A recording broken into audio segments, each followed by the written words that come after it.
यार स्पोर्ट्स में हार जीत तो गेम का हिस्सा होती है।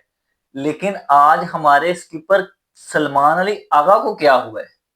आज की नॉक जो है सलमान अली आगा की जिंदगी की सबसे बेस्ट नॉक हो गई है। 12 बॉलों पे 45 रन। सलमान अली आगा ही आज खेल रहा था। मैं तो बार बार आंखें मल मल के देख रहा कि यार सलमान अली आगा को आज हो क्या गया है। जिस चीज की हम बात शुरू से करते हुए आ रहे हैं, आज वो वाली नॉक जो है वो सलमान अली आगा से हमें देखने को मिली है। मैच हार गए, सीरीज बराबर होगी लेकिन सलमान अली आगा को देख के आज दिल खुश हुआ है। जो बात मैं हमेशा करता हूं कि सलमान अली आगा को ऐसी इम्पैक्ट इनिंग्स जो है वो खेलनी चाहिए, आज उसने वही वाली सेम इनिंग खेली है। लेकिन अफसोस इस बात का है कि उस इनिंग के इम्पैक्ट को हमारा कोई भी एक प्लेयर आगे कंटिन्यू नहीं कर सका।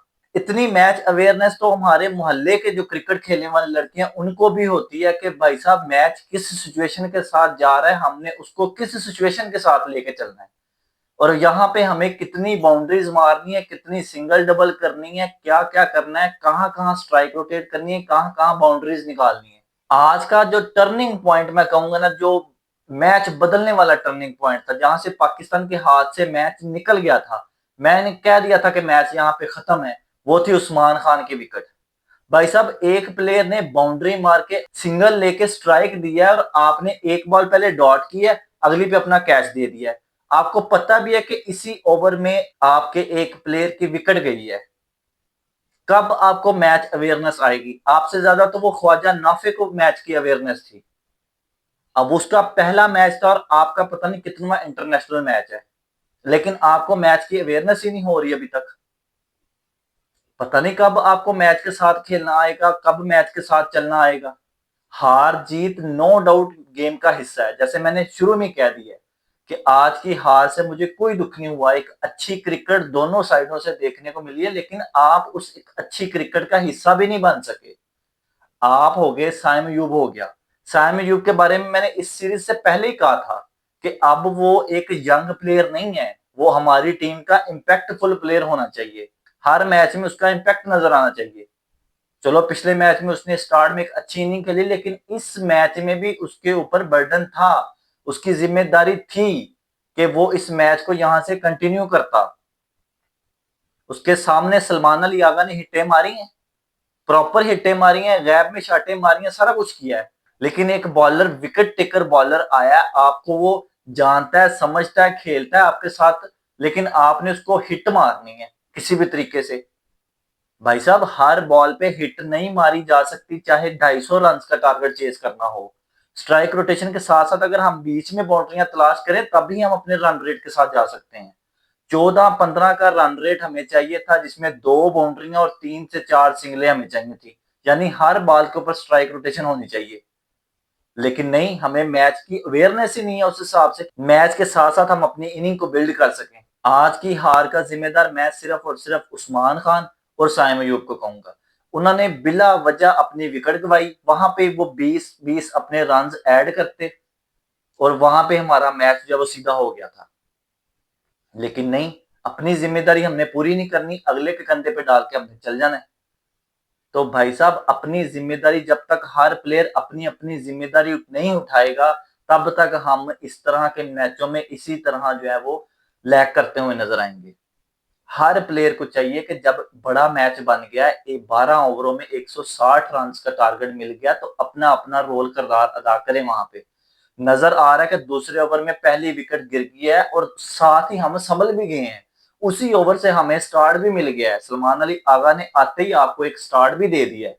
लेकिन नहीं, आपने उस स्टार्ट को कंटिन्यू नहीं करना, डॉट बॉलें खेल खेल के जो है वो मैच को पीछे से पीछे लेके जाना है।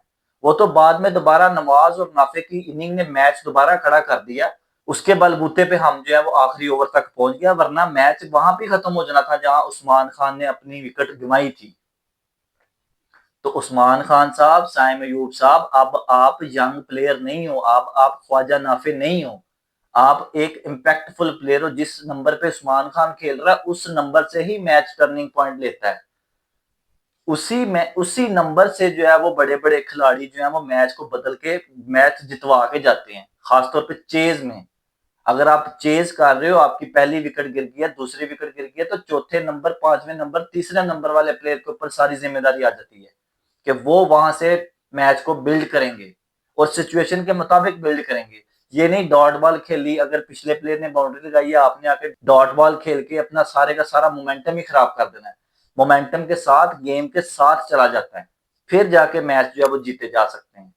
पहली इनिंग की अगर मैं बात करूं, जैसे श्रीलंका ने अपना आगाज किया था, मैंने वहां पे ये बात कर दी थी कि श्रीलंका या यहाँ पे बड़ा टोटल खड़ा करेगा या जल्दी आउट हो जाएगा। दरमियान वाली बात यहाँ पे नहीं नजर आनी थी। रही सही कसर जो है वो हमारी फील्डिंग ने निकाल दी।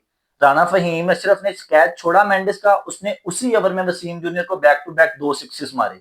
वहां से दोबारा अगर मैं पहली इनिंग की बिल्डअप की बात करूं, तो वहां से ही पहली इनिंग बिल्ड हुई थी। पहले क्या था, प्लेयर आ रहे थे, एक एक दो दो बाउंड्रीज मार के आउट हो जा रहे थे। वो वाली जो पार्टनरशिप बनी है, उसके बाद जो है वो रहती सहती कसर जो है वो श्रीलंका ने निकाल दी आके। उसने आखिरी ओवर में वसीम जूनियर को बैक टू बैक 3 छक्के मारे। आखिरी ओवर में 3 छक्के, यानी कि 24 रन उस ओवर में आपके आए हैं, जिसकी वजह से मैच जो है वो एक साइड पे हुआ है। यहाँ पे कसूर में वसीम जूनियर का नहीं गिन रहा। वसीम जूनियर अच्छा बॉलर है, हमेशा उसने परफॉर्म करके दिखाया। किसी दिन इंसान की बैड लक भी होती है, उस पर मैं ज्यादा तनकीद नहीं करूंगा, ठीक है। उसको भी मैच की अवेयरनेस होनी चाहिए कि जैसे मैच बदला है, उसको भी वाइड यॉर्कर मारनी चाहिए थी, वहां पे back to back wide yorker मारनी चाहिए थी, जैसे श्रीलंका के बॉलर ने आखिरी ओवर में back to back wide yorker मारी है। और मलिंगा हमें बाहर से बताता हुआ नजर आ रहा है कि मलिंगा उसको बार बार बता रहा है कि आपने यही लेंथ रखनी है, यही साइड रखनी है, बार बार वो इशारे कर रहा था। लेकिन हमारे कोचेस कहाँ थे वहां पे?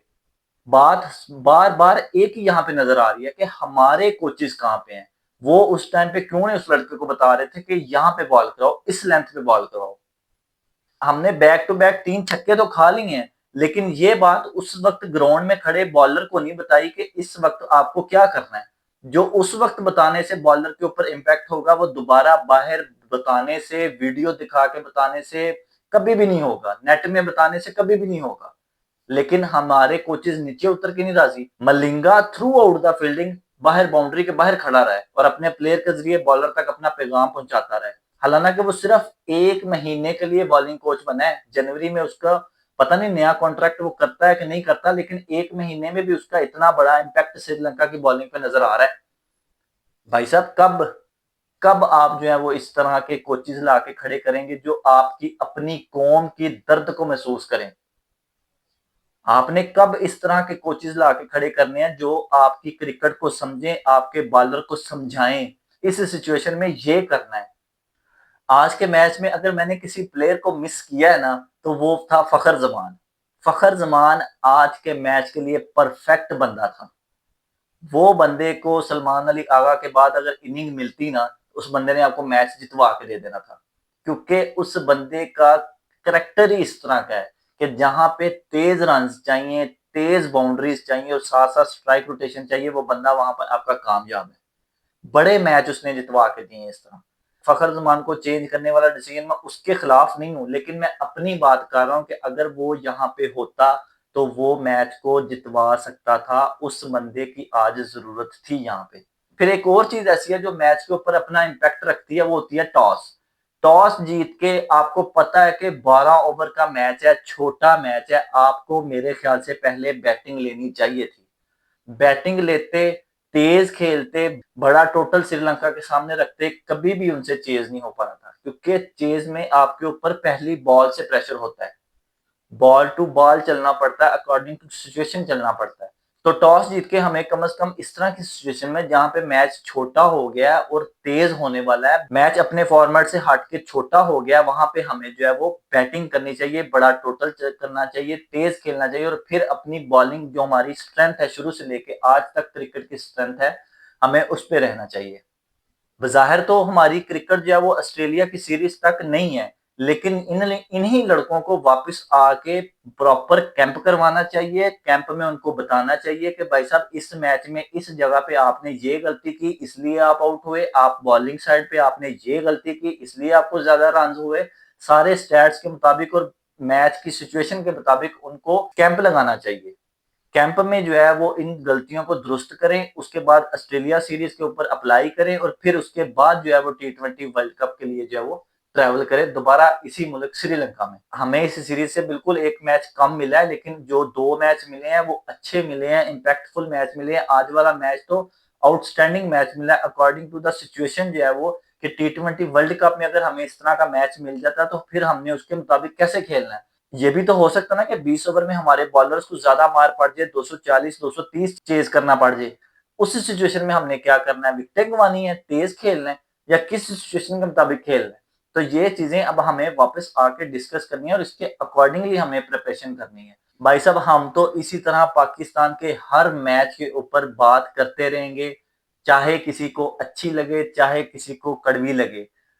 हमेशा की तरह अगर आज भी आपको हमारा ये रिव्यू और ओपिनियन पसंद आया है तो हमारे चैनल को सब्सक्राइब करें, लाइक करें, शेयर करें और अपने कमेंट से हमें अपने रिव्यू और ओपिनियन से जरूर आगाह किया करें। अपना ख्याल रखें। Good night. अल्लाह हाफिज।